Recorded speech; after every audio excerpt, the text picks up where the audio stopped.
নমস্কার বন্ধুরা, আমি সুশোভন আর আপনারা দেখছেন অদ্ভুত অথচ বাস্তব। বন্ধুরা, আজ আমরা যে বিষয় নিয়ে কথা বলতে যাচ্ছি তা কোনো সাধারণ খবর নয়। এটা এমন একটা খবর যা হয়তো আপনার টিভির পর্দায় ব্রেকিং নিউজ হিসেবে দেখানো হয়নি, কিন্তু এর প্রভাব আগামী 50 বছর পর্যন্ত দক্ষিণ এশিয়ার তথা গোটা ইন্দো প্যাসিফিক অঞ্চলের ভবিষ্যৎ নির্ধারণ করে দেবে। আমরা এমন একটা সময়ের মধ্যে দিয়ে যাচ্ছি যখন যুদ্ধ শুধু সীমান্তে ল্যান্ডমাইন বা মিসাইল দিয়ে হয় না। আসল যুদ্ধটা হয় সমুদ্রের গভীরে, স্যাটেলাইটের মাধ্যমে হাজার হাজার কিলোমিটার উপরে, আর ডিজিটাল দুনিয়ার অদৃশ্য ফাইবার অপটিক কেবিলের মধ্যে দিয়ে। এই যুদ্ধকে বলা হয় সাইলেন্ট ওয়ার বা নীরব যুদ্ধ। আর এই নীরব যুদ্ধে ভারত এমন একটা পদক্ষেপ নিয়েছে যা আমাদের শত্রুর দেশগুলোর, বিশেষ করে চায়না এবং পাকিস্তানের রাতের ঘুম কেড়ে নেওয়ার জন্য যথেষ্ট। আজ আমরা কথা বলবো ভারতের সেই পদক্ষেপ নিয়ে যা ভারতকে এক লাফে গ্লোবাল ইন্টেলিজেন্স সুপার পাওয়ারের টেবিলে বসিয়ে দিয়েছে। এটা এমন একটা কোয়ান্টাম লিপ যার জন্য ভারত গত কয়েক দশক ধরে নীরবে প্রস্তুতি নিচ্ছিল। আর এই পুরো অপারেশনের কেন্দ্রবিন্দুতে রয়েছে ভারত মহাসাগরের একটি ছোট্ট দ্বীপপুঞ্জ, চাগোস আর্কিপেলাগো। আজ আমরা ডিকোড করব কি করে ভারত এই অসম্ভবকে সম্ভব করল, কীভাবেই বা আমেরিকা, ব্রিটেন এবং মরিশাসকে এক স্রোতে নিয়ে এসে এমন এক মাস্টারমাইন্ড দিল যা চায়নার স্ট্রিং অফ পার্লস নীতিকে এক ঝটকায় অকেজো করে দেওয়ার ক্ষমতা রাখে। শুরুতেই বুঝতে হবে আমরা ঠিক কী নিয়ে কথা বলছি। খবরের কাগজে হয়তো দেখবেন ভারত একটা বেস বানাচ্ছে, কিন্তু এটা কোনো সাধারণ নেভাল বেস বা এয়ার বেস নয়। এটা হলো একটা সিগন্যালস ইন্টেলিজেন্স। এই বেসটি তৈরি করছে ভারতের সবথেকে গোপনীয় এবং শক্তিশালী ইন্টেলিজেন্স এজেন্সি এনটিআরও। এখন প্রশ্ন হলো, এই SIGINT জিনিসটা কি? সোজা কথাই, এটা হলো শত্রুর কমিউনিকেশন বা যোগাযোগ ব্যবস্থার আড়ি পাতা। কিন্তু আজকের দিনে সেটা করা এত সহজ নয়, কারণ প্রত্যেক দেশ, বিশেষ করে তাদের মিলিটারি, নেভি, এয়ারফোর্স আর সাবমেরিনগুলো যে ভাষায় কথা বলে তা হলো এনক্রিপ্টেড। অর্থাৎ সেই মেসেজকে এমনভাবে তালাবন্ধ করে পাঠানো হয় যে নির্দিষ্ট চাবি ছাড়া তা খোলা অসম্ভব। আপনি যদি সেই মেসেজ মাঝপথে ধরেও ফেলেন, আপনি কিছুই বুঝতে পারবেন না। ওটা শুধুই কিছু জিবেরিশ মনে হবে। এই এনক্রিপশন ভাঙার জন্য প্রয়োজন দুটি জিনিস: এক, অবিশ্বাস্য রকম শক্তিশালী টেকনোলজি, এবং দুই, বিশাল সুপার কম্পিউটিং পাওয়ার। এই বেসটার কাজই হবে ভারত মহাসাগরের বুক চিরে যাওয়া প্রত্যেকটা সিগন্যালকে, তা সে কোনো চাইনিজ যুদ্ধজাহাজের হোক বা পাকিস্তান সাবমেরিনের হোক বা কোনো মিলিটারি স্যাটেলাইট ট্রান্সমিশন হোক, সেগুলোকে ধরে ফেলা এবং তারপর সেগুলোকে ডিকোড করা, অর্থাৎ শত্রুর গোপন কথা জেনে ফেলা। আর ভারত ঠিক সেই কাজটাই করতে চলেছে চাগোস আইল্যান্ডে বসে। এই বেসটার প্রয়োজন কেন পড়ল? ভারত মহাসাগর আমাদের লাইফলাইন, কিন্তু গত এক দশকে এই মহাসাগরে ড্রাগনের আনাগোনা ভয়ঙ্করভাবে বেড়ে গেছে। চায়না তার নেভাল ভেসেল, তার গুপ্তচর জাহাজ আর সবচেয়ে ভয়ঙ্কর তার সাবমেরিনগুলোকে এই অঞ্চলে স্থায়ীভাবে মোতায়েন করার চেষ্টা করছে। পাকিস্তানও বসে নেই। চায়নার থেকে পাওয়া সাবমেরিন নিয়ে তারা আরব সাগরে একটা আতঙ্ক তৈরি করার চেষ্টা করে। সমস্যাটা কোথায়? সমস্যা হলো স্টেলথ। এই সাবমেরিনগুলো জলের তলায় এমনভাবে লুকিয়ে থাকে যে তাদের খুঁজে বের করা প্রায় খড়ের গাদায় সূচ খোঁজার মতো। তারা হয়তো আরব সাগরে আমাদের নেভির তাড়া খেয়ে ভারত মহাসাগরের গভীরে গিয়ে লুকিয়ে পড়ল। কোথায় লুকিয়ে আছে, কী প্ল্যান করছে, কখন আবার হামলা করবে, তা জানা প্রায় অসম্ভব ছিল। তারা নিজেদের মধ্যে এনক্রিপ্টেড মেসেজ চালাচালি করত, আর আমরা শুধু চেয়ে চেয়ে দেখতাম। কিন্তু আর নয়, এই নতুন SIGINT বেসটা হলো সেই ফাঁদ। এবার চায়না বা পাকিস্তানের কোনো সাবমেরিন বা যুদ্ধজাহাজ যখনই একে অপরের সাথে বা নিজেদের হেডকোয়ার্টারের সাথে কমিউনিকেট করার চেষ্টা করবে, আমরা সেই সিগন্যাল ধরে ফেলব। আমরা শুধু ধরবই না, আমরা সেটাকে ডিকোড করে জেনে যাব তাদের লোকেশন কি, তাদের উদ্দেশ্যটা কি। ভাবুন একবার, একটা পাকিস্তানি সাবমেরিন ভাবছে সে গভীর সমুদ্রে লুকিয়ে আছে, অথচ দিল্লির NTRO হেডকোয়ার্টারে বসে আমাদের অফিসাররা রিয়েল টাইমে তাদের সব কথা শুনছেন। এটা পাকিস্তানের পুরো নেভাল স্ট্র্যাটেজিকে পঙ্গু করে দেবে। এখানেই গল্পের আসল টুইস্ট। এই যে এনক্রিপশন ভাঙার কথা বললাম, এই টেকনোলজি ভারতের কাছে ছিল না। এটা কোনো সাধারণ টেকনোলজি নয়, এটা নেক্সট জেনারেশন মিলিটারি টেকনোলজি। এর জন্য যে ধরনের advanced interceptor, satellite tracking array এবং সবথেকে গুরুত্বপূর্ণ যে ম্যাসিভ সুপার কম্পিউটিং পাওয়ার দরকার, তা পৃথিবীর মাত্র হাতে গোনা 2-1টি দেশের কাছে আছে। তাহলে ভারত এটা পেল কোথা থেকে? এখানেই আসছে আমেরিকার নাম। হ্যাঁ, মার্কিন যুক্তরাষ্ট্র। এই পুরো বেসটা সেট আপ করার জন্য যে টেকনোলজি লাগছে তা পুরোটাই আসছে আমেরিকা থেকে। আর এটা কোনো পুরনো বাতিল হয়ে যাওয়া টেকনোলজি নয়।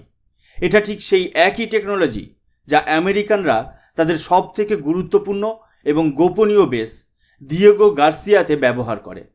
অর্থাৎ আমেরিকা তার সব থেকে আধুনিক এনক্রিপশন ব্রেকিং টেকনোলজি ভারতের হাতে তুলে দিয়েছে। এবার আসুন লোকেশনটা বুঝি।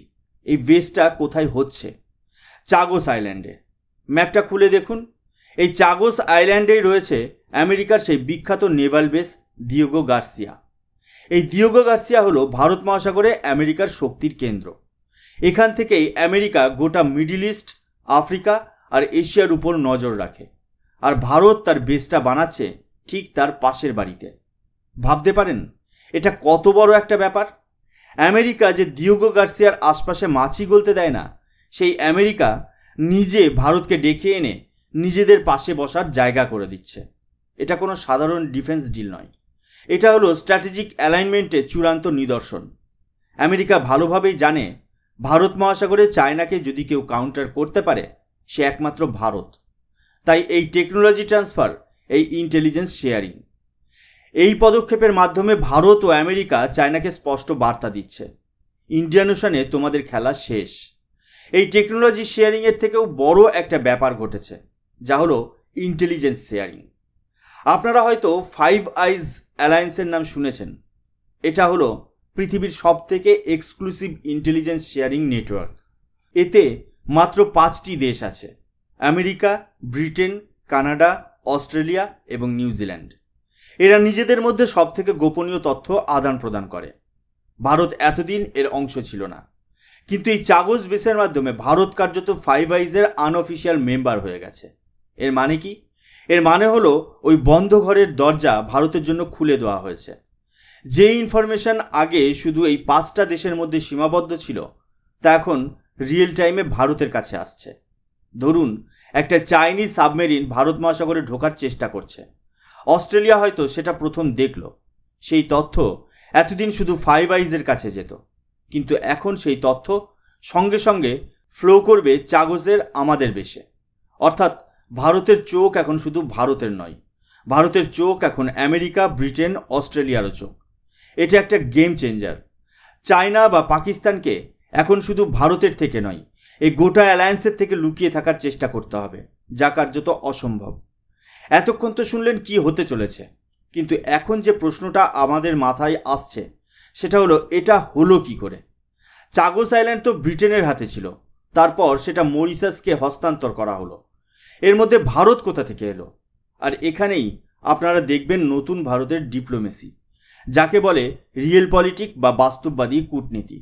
এটা কোনো আবেদন নিবেদনের মাধ্যমে হয়নি, এটা হয়েছে নিখুঁত স্ট্র্যাটেজিক প্ল্যানিংয়ের মাধ্যমে। ভারতের প্রধানমন্ত্রী নরেন্দ্র মোদীর কাজ করার ধরনটা বুঝতে হলে আপনাকে এই ডটগুলো কানেক্ট করতে হবে। প্রথম চালটা দেওয়া হয় ব্রিটেনকে। আমরা জানতাম ব্রেক্সিটের পর ব্রিটেনের অর্থনীতির অবস্থা ভালো নয়। তাদের ভারতের সাথে একটা ফ্রি ট্রেড এগ্রিমেন্ট সই করা খুব দরকার ছিল। ব্রিটেন মরিয়া হয়ে এই এফটিএটা চাইছিল। ভারত এই সুযোগটাই কাজে লাগালো। আপনারা হয়তো খবরে শুনেছিলেন ভারত ব্রিটেনের থেকে প্রায় 450 মিলিয়ন পাউন্ডের কিছু মিসাইল কিনছে। মজার ব্যাপার হলো, অনেক ডিফেন্স এক্সপার্টদের মতেই এই ব্রিটিশ মিসাইলগুলোর আমাদের কোনো প্রয়োজনই ছিল না। এর থেকে ভালো মিসাইল আমরা নিজেরাই বানাই। তাহলে কেন কিনলাম? এটাই হলো ডিপ্লোমেসি। আমরা ওই মিসাইলগুলো কিনলাম যাতে ব্রিটেনের ইকোনমিতে কিছুটা সাহায্য হয়, তাদের দেশের জব বাঁচে। আর এর বিনিময়ে আমরা ইউকের থেকে চাগোস আইল্যান্ডের বেস বানানোর সবুজ সংকেত আদায় করে নিলাম।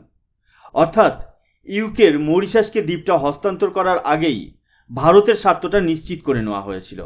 এটা হলো এক হাতে দেওয়া আর এক হাতে নেওয়া।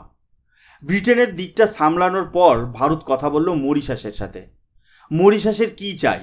তাদের ডেভেলপমেন্ট বা উন্নয়নের জন্য অর্থ এবং সিকিউরিটি বা নিরাপত্তা। ভারত দুটোই অফার করল। আপনারা হয়তো মরিশাসের প্রধানমন্ত্রীর ভারত সফরের ছবি দেখেছেন, যেখানে তাকে রাম মন্দির দর্শনে নিয়ে যাওয়া হয়েছিল।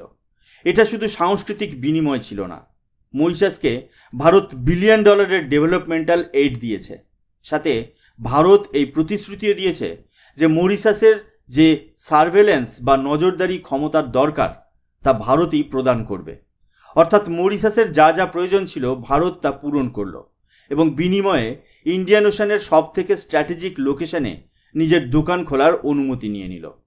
এই একই ধরনের ডিপ্লোমেসি ভারত এখন সর্বত্র ব্যবহার করছে। এর আর একটা জলজান্ত উদাহরণ হলো মেহুল চোকসি আর বেলজিয়াম। আপনারা সম্প্রতি শুনেছেন মেহুল চোকসি বেলজিয়ামের সব কেস হেরে গেছে এবং তাকে ভারতে ফিরতেই হচ্ছে। ভাবছেন এটা এমনি এমনি হলো? না, এর পেছনে রয়েছে একই স্ট্র্যাটেজি। বেলজিয়ামের কিছু ডিফেন্স কোম্পানি ভারতের কাছে ট্যাঙ্কের ব্যারেল বিক্রি করার জন্য মরিয়া হয়ে উঠেছিল। তাদের দেশে জব বাঁচানোর প্রশ্ন ছিল। ভারত বলল, ঠিক আছে, আমরা কিনব। আমাদের হয়তো ওই ব্যারেলগুলোরও বিশেষ প্রয়োজন ছিল না, কিন্তু আমরা কিনলাম। আর তার বদলে বেলজিয়াম সরকার নিশ্চিত করল যে মেহুল চোকসি যেন আইনি প্রক্রিয়া থেকে কোনোভাবেই ছাড় না পায়। এটাকে বলে ট্রানজ্যাকশনাল ডিপ্লোমেসি। তুমি আমার একটা কাজ করে দাও, আমি তোমার একটা কাজ করে দেব। আবেগ বা পুরনো বন্ধুত্বের দিন শেষ। এটা হলো নতুন ভারতের ডিপ্লোমেসি, যেখানে দেশের স্বার্থই শেষ কথা। বন্ধুরা, এই চাগোজ আইল্যান্ডে এনটিআরওর বেস তৈরি হওয়াটা কোনো ছোট ঘটনা নয়। এটা একটা কোয়ান্টাম লিপ। এর মাধ্যমে ভারত মহাসাগরে শক্তির ভারসাম্য সম্পূর্ণভাবে ভারতের দিকে ঝুঁকে পড়ল। 1. পাকিস্তানের সাবমেরিন অ্যাডভান্টেজ পুরোপুরি শেষ হয়ে গেল, আর তারা লুকিয়ে থাকতে পারবে না। 2. চায়নার স্টেলথ প্রেজেন্স বা লুকিয়ে থাকার ক্ষমতা এক্সপোজ হয়ে গেল। তাদের প্রত্যেকটা মুভমেন্ট এখন আমাদের নজরে। 3. ভারত মহাসাগরের নিচে যে সাবমেরিন কেবিলের জাল বিছানো আছে, যা দিয়ে গোটা দুনিয়ার ইন্টারনেট চলে, তার উপরও এখন ভারতের নজরদারি থাকবে। চায়না যে মাঝে মাঝে ভুল করে অ্যাঙ্কার স্কেলে কেবল কেটে ফেলে, এইসব বদমাইশি এখন আর চলবে না। 4. ভারত এখন গ্লোবাল ইন্টেলিজেন্স সুপার পাওয়ারের টেবিলে বসে পড়েছে। 5 আইজের দেশগুলো যে তথ্য পেত, সেই একই তথ্য এখন ভারতের কাছেও আসছে।